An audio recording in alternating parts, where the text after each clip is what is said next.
Hello, my dear friends. Welcome back to the lecture series of Judicial Examination. I am Dr. Wasim I Khan, Assistant Professor, Shri Shivaji Law College, Parbhani, Maharashtra, India.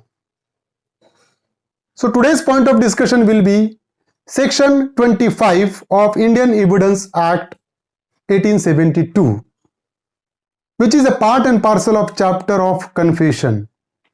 So Section 25 deals with when any confession made to police officer, that confession becomes irrelevant. Police को दिया हुआ confession, directly police को दिया हुआ confession क्या है? Section 25 ये कहता है कि वो कन्फेशन इररिलेवेंट है। तो पूरा कंसेप्ट हम डिस्कस करेंगे सेक्शन 25 का कि कब रिलेवेंट होगा, कब इररिलेवेंट होगा, ये सब सिनेरियो हम डिस्कस करने वाले हैं आज के इस लेक्चर में। साथ ही साथ हम डिस्कस करेंगे इस पर पूछे गए क्वेश्चन और ऐसे क्वेश्चन जो एग्जामिनर इस पर पूछ सकता है वो भी हम डिस्कस करेंगे। So without wasting your much time, let's start the topic.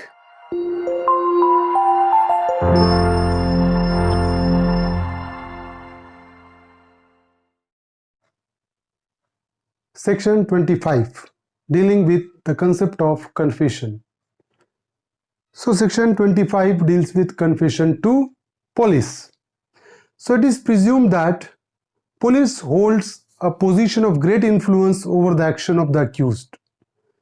So Section 25 of Indian Evidence Act deals with confession to police officer is irrelevant. Police को दिया हुआ confession irrelevant है, कोर्ट में एडमिसिबल नहीं है। उसका रीजन क्या है? It is presumed that police holds a position of great influence over the action of the accused. Why the confession to police officer is not relevant? Because the police holds a position of great influence over the activity of accused person. क्योंकि police का एक अलग तरीके का दबाव होता है accused पे, हो सकता है वो दबाव के चलते वो confession दे, इसलिए वो confession irrelevant होगा. So there is a high probability that confession obtained by the police are tainted with threat or inducement.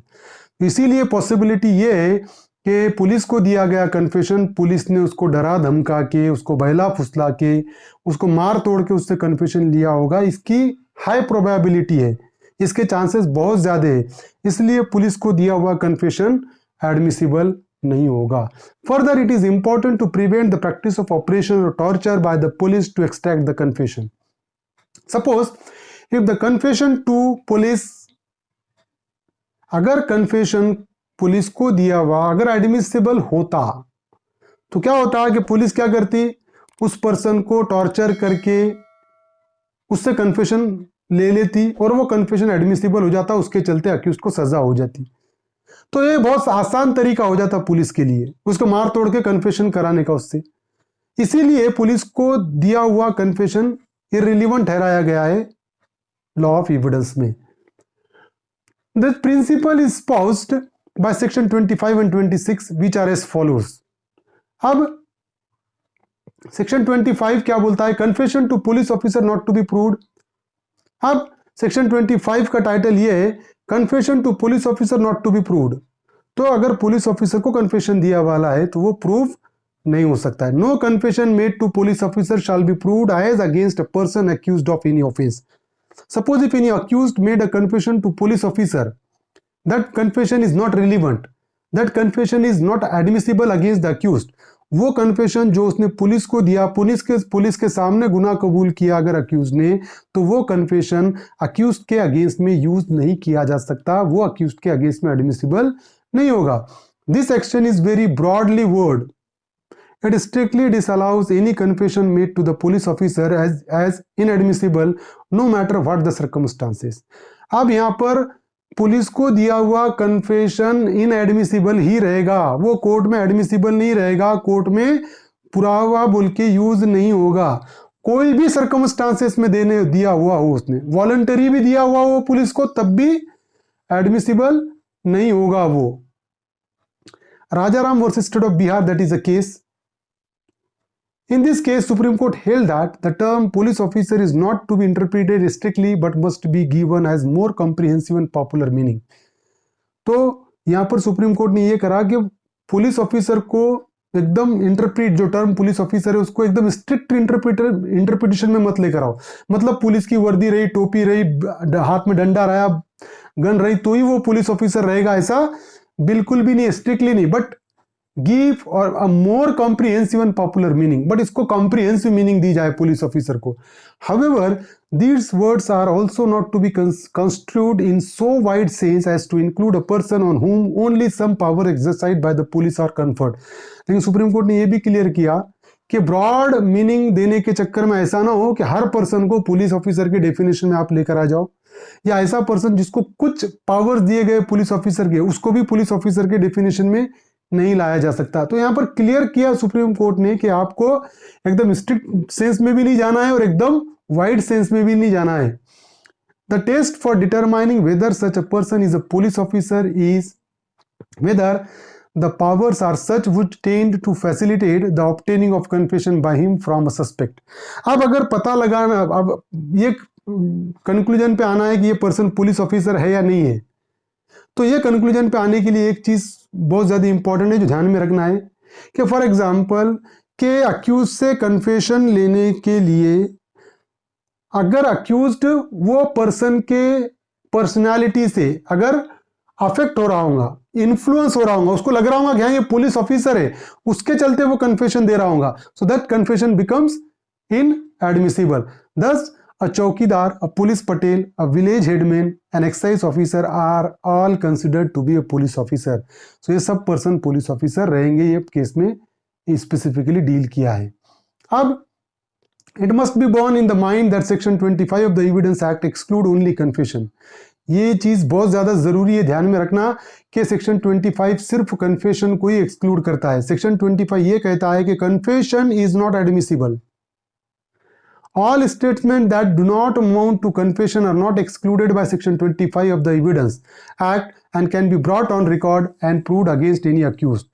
Confession को छोड़ के बाकी जितनी इंफॉर्मेशन अक्यूज्ड के पास से पुलिस ऑफिसर निकालती है वो सब इंफॉर्मेशन एडमिसिबल होगी सेक्शन 25 में।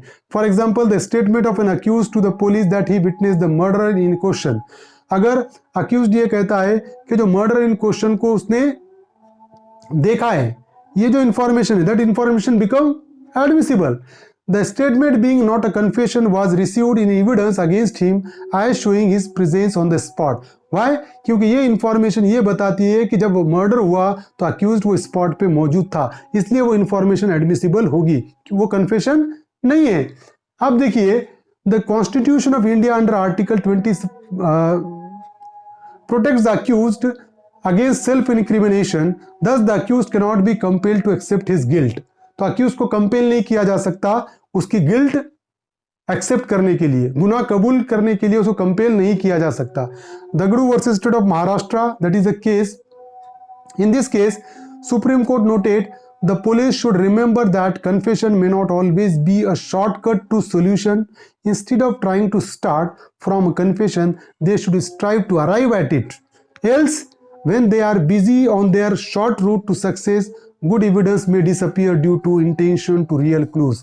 तो यहाँ पर सुप्रीम कोर्ट ने ये क्लियर किया कि पुलिस जब भी इन्वेस्टिगेशन स्टार्ट कर रही है तो पुलिस ने इन्वेस्टिगेशन को स्टार्ट कन्फेशन से नहीं करना चाहिए, बल्कि पुलिस ऑफिसर की इन्वेस्टिगेशन एंड हो कन्फेशन पे। पुलिस ऑफिसर क्या करते हैं नॉर्मली कि पुलिस ऑफिसर सबसे पहले अक्यूज्ड को पकड़कर उससे गुनाह कबूलवाने की कोशिश करते हैं, और इस चक्कर में क्या होता है, सुप्रीम कोर्ट ने यहां पर ये क्लियर किया है कि इस चक्कर में जो अच्छे एविडेंस है वो पुलिस के नजर से दूर हो जाते हैं। पुलिस इस पर ही ज्यादा कॉन्सेंट्रेट करती है अक्यूज से कबूलवाने के चक्कर में। तो सुप्रीम कोर्ट ने यहां पर क्लियर किया कि पुलिस जब भी इन्वेस्टिगेशन करे तो कन्फेशन से शुरू ना करे, बल्कि कन्फेशन पे उनकी इन्वेस्टिगेशन एंड होना चाहिए। अब effect of police presence, where the confession is being given to someone else and the policeman is only casually present and overhears it, that will not destroy the voluntary nature of the confession। for example अगर confession देता है accused किसी दूसरे person को और police officer casually present है दूसरे तरफ, वहां पर इसके सामने नहीं है वो, और वो सुनता है, तो वो कन्फेशन एडमिसिबल होगा, कन्फेशन इररिलेवेंट नहीं होगा उस सिचुएशन में। But where that person is a secret agent of the police deputed for the very purpose of receiving a confession, it will suffer from blemish of being a confession to police. अगर for example police किसी secret person को appoint करती है confession लेने के लिए, जिसको हम खबरी भी कहते हैं, तो अगर खबरी है वो अगर उसको अपॉइंट किया गया है कन्फेशन लेने के लिए और वो कन्फेशन लेता है तो वो कन्फेशन भी इररिलेवेंट ही हो जाएगा, क्योंकि वो खबरी पुलिस के तरफ से काम कर रहा है, तो वो कन्फेशन सेक्शन 25 में इररिलेवेंट ही रहेगा। In a rather unusual case, the accused left a letter recording his confession near the dead body of his victim. The object that it should be discovered by the police. The Supreme Court held the confession to be relevant. There was not even the shadow of a policeman when the letter was being written and planted. तो यहाँ पर क्या हुआ कि accused ने letter लिखा जिसमें उसने कन्फेशन लिया कि हाँ मैंने ये ऑफेंस किया, और ये इंटेंशन से उसने लिखा था कि पुलिस को ये मिले, और पुलिस ने वो लेटर पुलिस को मिला एज अ कन्फेशन। तो यहां पर कोर्ट ने ये कहा कि वो कन्फेशन रिलीवेंट रहेगा। क्यों? क्योंकि जब उसने कन्फेशन लिखा वो चीट पे, ना तो वहां पर कोई पुलिस प्रेजेंट था, ना तो पुलिस की परछाई प्रेजेंट थी वहां पर, तो इसलिए वो कन्फेशन पुलिस को सेक्शन 25 में वो इररिलेवेंट नहीं होगा, बल्कि वो कन्फेशन रिलीवेंट कहलाएगा। अब statement during investigation and before accusation. A confessional statement made by a person to the police even before he is accused of any offense is equally irrelevant.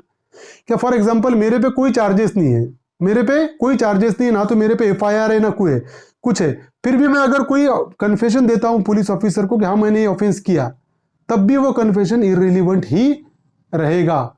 This means that even if the accusation is subsequent to the statement cannot be proved. तो confession police officer को दिया गया कोई भी situation में prove नहीं होगा। अब इस पे प्रोबेबल क्वेश्चन है सेक्शन 25 पे, which of the following confession is irrelevant under section 25 of Indian evidence act?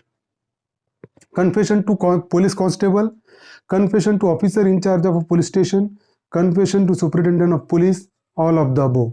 Section 25 ये कहता है no confession made to police officer shall be proved as against a person accused of any offense. तो police officer चाहे कोई भी rank का हो, उसको अगर कन्फेशन दिए वाला है सेक्शन 25 में एडमिसिबल नहीं रहेगा।